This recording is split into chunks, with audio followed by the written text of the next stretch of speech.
Don't you clap at me. I'll clap back. Sonny's gonna clap back.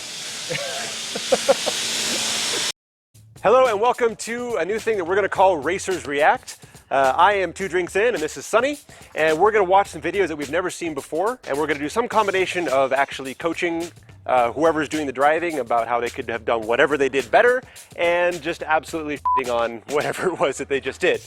That's an option, but not required. Yeah, it depends on what we see. Sonny, you are a local. You've got some local star power as a driver. He's from 949 Racing. That's where most people know him from. You've won a lot of stuff in Miatas, and you've been setting a whole bunch of records in 86 Cup and it's an FRS, right? Yes, correct. Yeah, and I've done some stuff. Who cares? Mr. National Champion, first SD5 champion ever, you know? Whatever. All right, Colin. Bring us videos, sir. So the title of this video is Jimmy Crazy AF. I'm already liking the mullet. Oh my god. So this is the exact same minivan that my mother owns. And I'm not going to say that I've done all of these things in that van as a teenager, but definitely some of them. Please tell me this is from Florida. It has to be from Florida. So that's the whole video. Okay. I have nothing to say because it was perfect. He didn't do anything wrong. His reverse donuts were exceptional. What do you think? I thought that was more of a J turn, but that said, it was really well executed. Even the crashing into things was very deliberate. I really liked how he did that. I liked how the airbags didn't go off. PSA here, don't try this at home if it wasn't obvious enough. You know what? Don't do what you want. Don't let him tell you what what to do or not to do. I want to make sure that no one comes after you for anything. Just saying, you know. All right, so Oh, I can't look. I don't want to know. you're not gonna know like really what's going on anyway. So now we'll go to something a little more serious. We have some NASA racing at Mid-Ohio. Oh, something I know. Can you full screen it? Yes, I can. There Can you you go. be patient? And if at any point you want it to be paused or like go back, I can just do that. you could just do that. Is this a touchscreen or is it only It's a not pad? touchscreen. Okay, You can that's touchscreen if you want, but it won't do anything. Okay, all right. Okay, so the video we've got here is titled Miata vs. Viper at Mid-Ohio. I'm assuming we're on board the Miata. It looks like one. Yeah, you should know. Yeah. So I see the Viper up ahead. It's 2 cars up. Yeah, so Mid-Ohio, that's perfect because I mean, we didn't just get back from Mid-Ohio, but that's where the national championship was for NASA last year. Yeah. Was it November? September. September, correct. So I wasn't driving, but Sonny, you did. You had a lot of highs and a lot of lows. Yeah. Long story short, trying to go for 2 national championships, only won 1, got crashed out of my race, but that was it. On like lap 1, right? Yeah. Which Yeah. I'm still salty about, but whatever. Sonny was the car and driver to beat that race, and like lap 1 he got taken out by a competitor who just made a boneheaded move, but that is neither here nor there. So we didn't miss the apex there, the ace, whatever that Viper is. Still could have been on the curb there. Whoa. I like how he's setting the Viper up for a pass, though. You see how he went way wide of the car to try to get a better exit, but he got blocked. Yeah, he underestimated just how slow the Viper was going to be, so it didn't quite work out, and now the Viper's just going to run away because V10. That's okay, he's got this corner coming up. I love how the blue flag came out, but I don't know what that was for. I guess it was for the Viper. Same thing happened again. He tried to set the Viper up for a run, but the Viper was just so slow in the corner that the Miata caught him way earlier than he expected. Yeah, right now it'd be, well, people would be thinking, okay, we should late brake, which that's not exactly what you should be doing because you're not going to do anything anyway. He's just going to pass you on the next straight anyway. Yeah, but you say that, but I was surprised that the Viper wasn't really getting away that much in the straight areas. Like, watch, because they're the same speed coming out of the turn. Yeah. The Viper's pulling, but like, not as much as it really should be. See, he's still on his bumper, but at this point, I'm trying to think about a late break into the next hairpin coming up. This is so frustrating because, like, obviously the Miata driver knows what he's doing. He's setting up passes well, but not only is like, it's hard to tell just how slow the car in front's going to be, and also he's a boosted Miata, and this is a small, Yeah, he just kind of, he's making room for the Porsche. But yeah, so it's a small engine with presumably a lot of boost. Okay, so this is what I'm thinking right now. The Porsche may get a punch a hole. I'm hoping he may get a punch a hole. Follow him! Oh! But the other Porsche found the hole first. But now he should be going because the Viper's just doing nothing. Yep. Jeff Drift Diffenderfer. Is that a name? Diffenderfer. Oh, that's a really old video. Jeff. Props, dude. You know what you're doing. Ah. It's always about think not only the corner ahead, but think like where can he actually physically put your car to get in his way? That's what I Right, would exactly. always do. It's not only that he has to try to set up for an exit run, but because his car is a small engine with presumably a big turbo, he has to get the timing of his throttle correct as well, because once he goes to throttle, he has to basically commit to it. So if he ends up getting to the throttle too early, where he's going to end up on the bumper of the Viper, he's even more screwed than normal. Correct. But at the same time, if you're not there in the first place, because he could also screw up, and if he bobbles, then you can just move over Right. and still get there. So Right. it really comes down to really what's up ahead. Like if it's a long straight, then chances are you're probably even if you did overtake him, he's probably gonna retake you anyway. Yeah, there's And only I a would couple just save it spots. somewhere else. There's only a couple spots on track where that pass is really going to work, unless the Viper driver is in a different class probably and just concedes the spot. Figured we'd jump all the way to one of the top forms of racing that competes at Mid Ohio for a comparison. So I this love is, I love watching Indycar in Mid-Ohio. yeah, It's this always is, really entertaining. Scott Dixon's Mid Ohio IndyCar track record. So when was this set? It's like maybe last year or 2 years ago.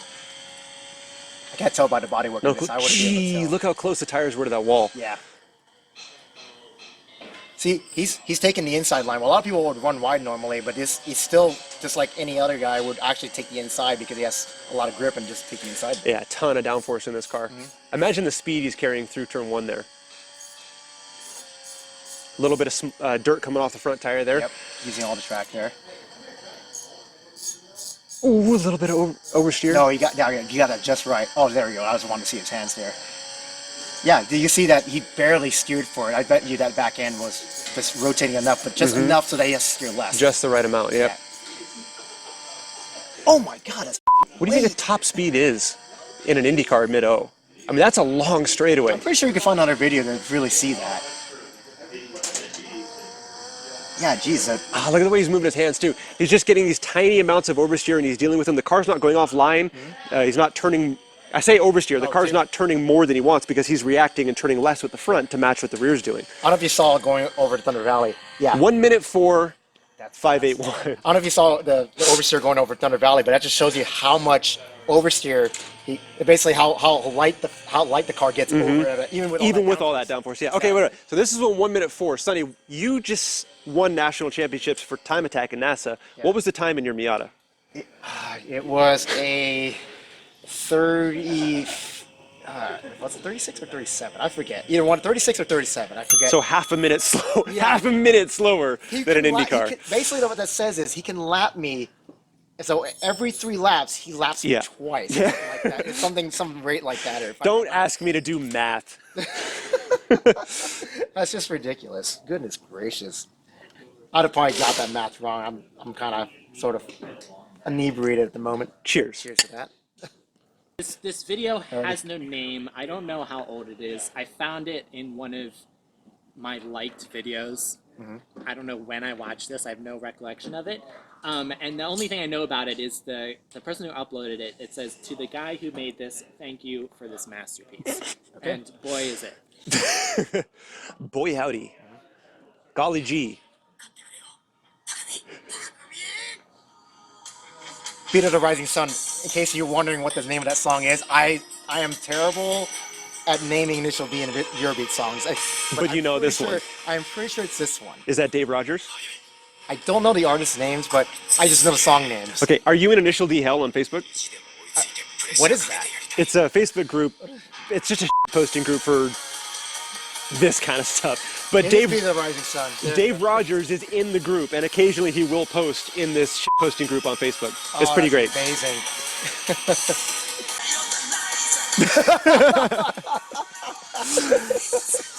I'm not sure if they're reacting to the cornering or they're hoping the bus corner. Yeah, maybe. I'm hoping it's the latter. Now, okay, you gotta wonder, like, when they made this video, what the hell were they actually doing? Oh, dude. Okay, I always love how they're like, oh, I need to go faster in every movie. And Yeah, they're yeah. like, I'll just push the throttle a little harder. Just downshift to go faster, I man. was like, why don't you just do that in the first place? It's just, God, that always makes my head explode. Just downshift to go faster. Works every time. Oh, yeah. Wouldn't know. What is the air pressure? What? Sonny, I choose to believe that this is canon. This is actually a lost episode. Emergency cool. Yes. There has to be a gutter run here somewhere. See, again, more. Yep. Well, at least he's squeezing the throttle. It could be the KSK throttle control. The pop pop. Bah. Yeah. It's funny that we used to work at Exotic Space. We always say squeeze the throttle. That was actually excellent. It was really good form. Doing that. Really, really nice form. Oh my God, 37 miles per hour. Hey, that's fast on the bus. It is fast on the bus. Oh God, they're too wide. Ouch. Wait a minute. Because for real, when they were filming that, there's no way that bus did not just wreck in a fiery ball of flame. Season 2, where the 86 was battling the other Turbo 86. Yeah, that's right. And then it kept going back and forth on the dirt part every single time, so it ran more of the dirt away. So it got to the point where the track, or the road in this case, was wider. And Takumi just went for the gap that was there, and that's how the race ended. AE86 versus Legend. EG6, so that would be the Shingo battle. Yeah, but this is the remastered, like, Cool vibration. You forgot the most important part of the title. Eurobeat. Eurobeat. Excuse me. yes. Cool vibration. I do like the new animation style though. The new, obviously, it would be difficult to make it worse than it was, especially stage 1. Because they made it up in 1996 or something like that. I think it was 97, something like that. Yeah, around there. So I want to ask you about shuffle steering. In this case, I would actually shuffle steer, and try to do that. It's funny. Okay, so you saw him just like grab his wrist to try to pull. He grabbed his wrist to pull his hand farther. Yeah. So just yesterday, I had a situation in real life that was kind of like that, where I had my phone plugged in, and I was putting it on the dashboard on the left side for navigation, and then I turned the wheel, and the cable wrapped around the steering wheel and did not allow me to turn farther. So I was like grabbing the wheel and trying to. Anyway, I can relate. There's always been this thing about shuffle steering or not, and frankly, that is technically not shuffle steering because he still had one hand at either 3 or 9. He's physically incapable of shuffle steering. But Do you shuffle steer, Sonny? autocross is the only time I do it, and maybe drifting. Yeah, only drifting times for I would sure, do it. and I do it at like bus stop at Button Willow. Yes. Anytime where you would have to turn, like, I don't like being here, because if you're here, you don't have a lot of options. Yeah. So you've done 9 enduros, right? Yeah. Well, so the lights don't bother you, right? In this case. Oh, like behind? Yeah. Nah, not really. Yeah. You just tune it out, right? Yeah, it's not that hard to tune out, especially like if you've done it a couple of times and you're so focused on where you're going and trying to find visual markers. It's so much harder to find visual. Actually, you know what? I learned something from you when we did that race in the Honda. You gave me a cool trick that I still use, which is timing. So the car is going to be basically the same speed every lap. So if you find a visual marker before a braking zone, you can start to count in your head. 1, 2, 3, 4, brake, and your braking zone is going to pretty much be the same every time. So that was really, really useful when you're in a car for 2 hours at a time and stuff can kind of blur together. But having another way of figuring out where you're supposed to brake is pretty nice. Yep. I have a feeling though that the reason that Colin gave us this video was to talk about rotation. Well, here's another Excessive rotation. And right on cue. Okay, well let's talk about this instead. You want to pause this real quick, or? Yeah, pause it. Okay. You want- Okay. So, Yeah. have you ever done a 360 I have. on purpose? Not on purpose, but I mean, so short story. Button Willow, on one of my first ever track days, it was raining because my first ever 3 ever track days are raining. I think one of them was Button Willow. I come off the S's and I hit the, coming off the S's, I hit the Woof. curb by, because I didn't know any better. Because I was thinking, okay, I just jump in, whatever, but it's wet. It took me around. And by the way, you keep this in mind, I've never done a 360 in my life at this point, but I knew kind of like at least what to do to turn the car back around, which I don't know why I knew this off the top of my head. But when I knew I was going backwards, I just immediately looked back and I realized, okay, I'm going straight. And then I chucked it back over. So it's not like a total 360, it was like a 180 and then I did another 180. And then I just kept going and I just chucked it into gear, which you'll see the protagonist in this film we're watching right now will do the same thing. Anyway, go for it. The protagonist from Initial D, that mysterious person. I used to do it on purpose, maybe. Yeah. I would find like dirt lots in my Miata back when it was like a stock street car, and just I thought it was cool. So I like taught myself how to do J turns and then how to do like a full. Actually, you know what? The first time I ever did a 360 was in a great little game called Need for Speed Porsche Unleashed. Did you ever play that? I have never played any Need for Speed, to be honest. I'm a GT guy. So unfortunately, I don't know if that's Realism. There was racing stuff, and there was also like skid pad stuff. And one of the things you had to do was take a 996 turbo, I think it was a turbo, and drive it, accelerate from a dead stop, go into this box of cones, do a full 360 in the box of cones, and keep going out the other side. And the game was realistic enough that the actions were correct. So you turn into it, use some handbrake, get it sideways, turn the opposite direction to get the front end to come back around, go back to straight, put it back in first, and keep going. So that game actually taught me how to do it, and then I did it later on in real life. Yeah. You did the right thing. Whatever. Nobody cares. You know, I still to this very day want to drive one of these with a B16. Have you never? I never have. Have you driven a Type R, a DC2 Type R? No, the closest thing I've ever driven was a GSR. Oh, dude. Yeah. Type R. It's perfect. And I don't say that about many front-wheel drive cars, but yeah. The transmission, the engine, the way that it revs, how high it revs, the handling balance, everything about it was perfect. Yeah. Do you think that using the guardrails to like tip the back end of the car, do you think that could actually work? Well, if it works in Gran Turismo, I don't know if that counts. I wouldn't try that in real life, but I can't imagine it being a very good thing because the guardrails are usually not part of the track. Yeah, and if you're getting close to the guardrails, the road is going to be way less grippy as well. So, okay, so here's something that's probably not that realistic about this show. They talk about getting within like 3 or 4 centimeters of the guardrail. Yeah.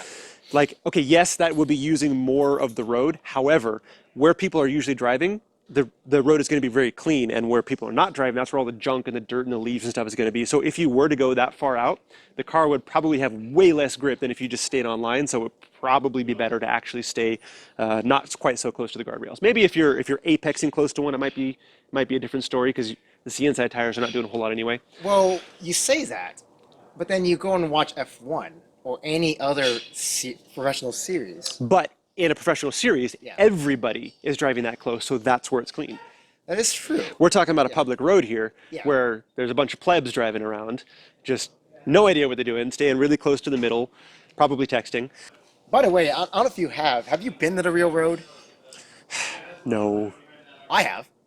Yeah, I know you have. I saw the video. It was really slow, but because I got traffic. But I mean, Well, and they it's have, a public road. aren't there speed bumps now too? In the hairpins. In the hairpins, The okay. famous 5 hairpins in case. The final 5 hairpins. FYI, this is not called Akina in real life. It is called Haruna. Haruna. Yes. But it is a real road. It is a real road. They just renamed it for the show. They gotta run. Yep. That does work. That's real. Don't try it, kids, but it does work. And But don't do it. works. You know it works on the racetrack. Oh yeah, You it know absolutely works. Don't do it though. Do it on a racetrack. You already know about the secret lines at Button Roller, right? No, of course. Because there are kind of those things there. Lately, I've been seeing them putting cones like on apexes to like try to discourage you. But I mean, all it takes is one hero to just knock the cone out of the way, and then hey, track's open. Remember, one time there was a part of Cotton Corners they had a cone off. Maybe, not to interrupt you, but I do have a Button Willow video, so you should come back to this Okay. conversation All right. Damn it, at Colin. that point in time.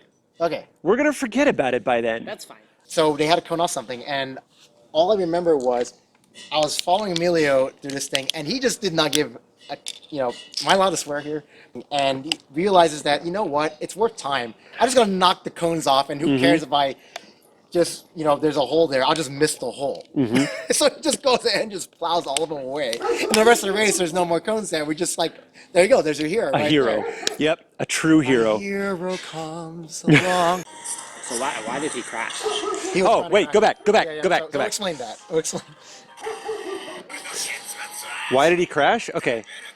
Well, he was trying to crash, but he was trying to hit Takami's car, but he just misjudged the speed that Takami was going to take out of the corner. And actually, there's a lesson from this. He was target fixated. Aha, yes. He didn't realize there was a corner coming up because he's so focused on the car right ahead of him to try to hit him. Which the lesson here is, you never ever look at the car right ahead of you. You look at the road ahead of it. Yeah, target fixation is real. It's like whatever you're looking at, that's what you're going to drive towards. And whenever you look at an accident on the street, they always hit the tree right in the middle of the BMW logo. It's always right in the center because they were just staring right at the tree and boom, there they went. So Shingo, with his broken arm, did that with the back of Takemi's car and just didn't even realize that there was a corner happening and just straight into the guardrail. Yep. Well, that's pretty much the end of that. This has been Racers React. I'm Nick, this is Sonny. Thank you very much for watching. If you like this kind of video, please like and subscribe. Make sure you hit the bell so you can get updates on future videos. Sonny, thank you very much for joining me. Cheers. Till next time.